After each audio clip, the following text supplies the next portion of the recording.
And last but not least, let's check out the story mode and give our final thoughts on Injustice 2. Basically, Injustice 2 versus Injustice 1. Yeah.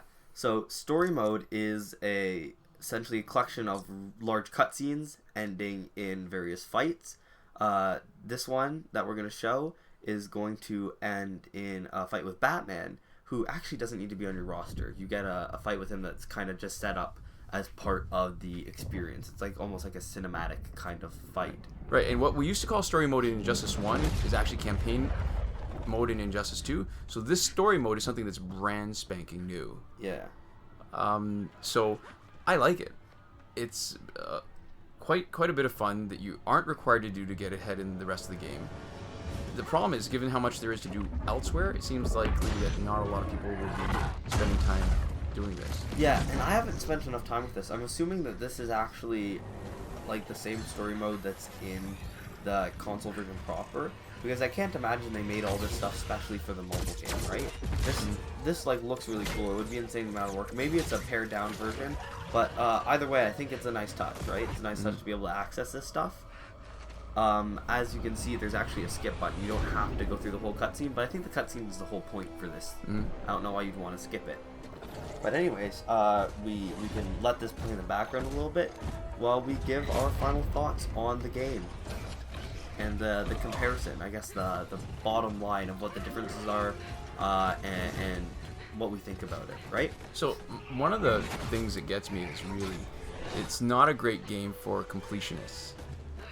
It takes way too much resources, and so way too much time or money to get things.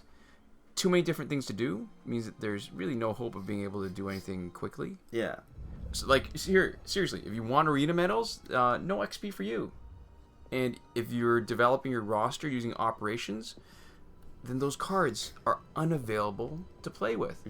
I mean, the regular campaign completely discourages players from using different heroes because of the way the stamina system is set up. And on the other hand, the arena encourages players to use totally different heroes.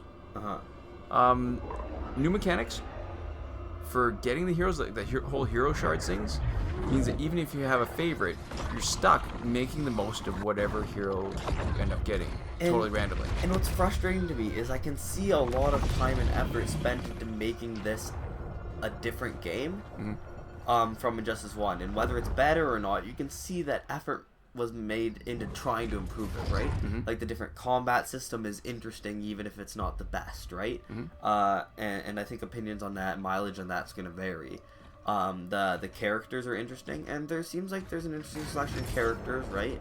They all have their own gear sets for them, which is another nice touch. But the problem is so much of that is locked behind a wall that makes it basically impossible to access. Right. So that's a perfect point, is that everything is done to slow you down. So I feel like a lot of people probably put a lot of work into making new content that would be interesting to play for the game. And then what they essentially did is say, oh, you know, give us X amount of money and then maybe you'll get to see some of it. And that's, I think, really sad for everybody involved. I think it's not great for the developers who, if looking at what they did in Injustice 1 was any indication, really cared about the game, right? I want to point out, actually, some of the why to me it's a little bit more frustrating because of all the good things they did that I think would have been great in Injustice 1, right? Yeah. So the parity with silvers to golds. So the silvers are a little easier to get. Golds are harder to get, but only a little bit better. Yeah, and it feels like it's actually more balanced. Like the difference in cost analysis means that all the characters are actually valid to play. I love operations. The idea that when you're not playing, that there's the ability to actually make progress. Yeah, and the story mode, as you can see right here, is interesting. It's a cool thing, and it's a nice touch. Gameplay mechanics. I'm still sort of trying to decide about that. Whether it's a total net positive or negative, and I'll need to play a bit more. But, I mean, you know, it is variety. It's not awful. I liked the responsiveness of just the tap and the swipe, but I also liked the idea of being able to do more with the fights. Having a whole other layer of strategy. I think I like some of the extra data that they show you, right? I like the way that they show you your threat level, and that's all obvious. I also like the idea of having recyclable bonus abilities that you can re-roll. To me, I feel like there's a possibility, if everybody else has better stuff than you, for that to be a little bit frustrating. But I honestly think that's a cool, nice touch for you to be able to customize your character, right? Right. And so that each character and each piece of gear actually is physically different how you play. Even if the system doesn't let you kind of incrementally move towards what you want and you kind of just have to pick it at random, I still think that's a nice touch, and I still think that's a cool thing to have, right? Like, it's a cool idea, and I think the implementation is at least okay, even if it's not great, right? Right. Yeah, I totally agree with you. So those changes all individually are pretty good, but the problem is the other stuff that they changed, the kind of like what you said a bunch of times, the slowdown, right?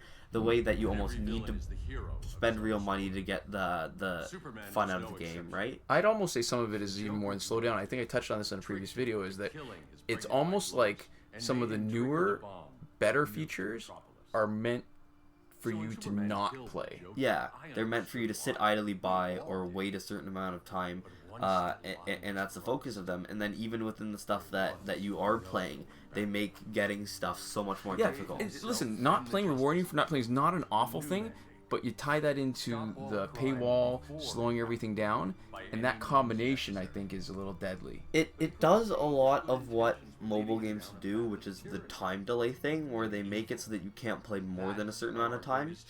And the idea behind that in a mobile game is if the gameplay doesn't actually hold up to long extended periods of play, what that's supposed to do is not give you an opportunity to get bored of it, right? It's supposed to keep the gameplay fresh because you can't play until you're done like you can with a lot of other video games.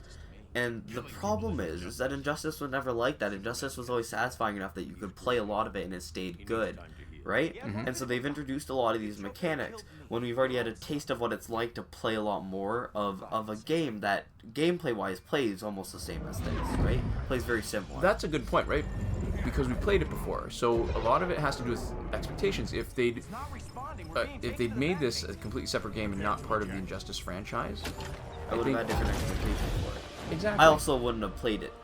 I think I would have looked at it, played it a little bit, and then decided it wasn't for me. Fair point. I think I would have given up on it before, like, the point where we'd even collect this much information that we could make a video series on it.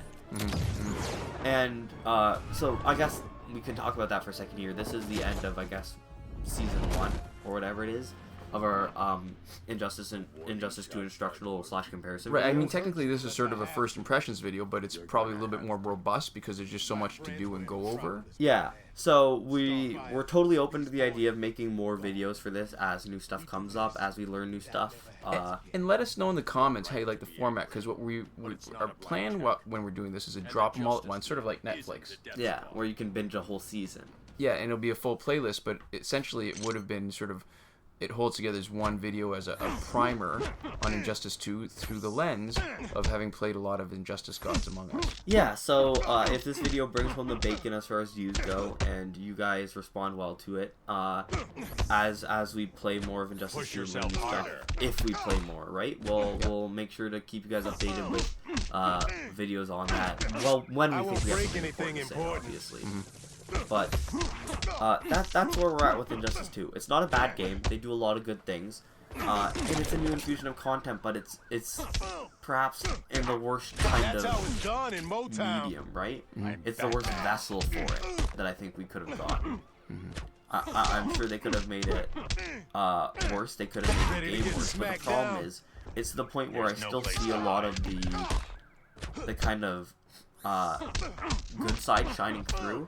That potential. It feels frustrating to see it locked away. It's the wasted Yeah, potential. if it was just a bad game, if there was no redeeming factors, I feel like I wouldn't feel bad about putting it down forever. The problem is I can see work, I can see effort, and I can see thought put into some of it, and I can see some of it working out. I just see it in a package that makes it really hard to enjoy the experience overall, which is a little bit frustrating. Yep.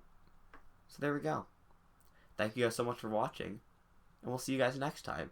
And if you've been waiting for it up till now, we've been saving it for this last video. It's a whole continuum. So here it is. Komoda.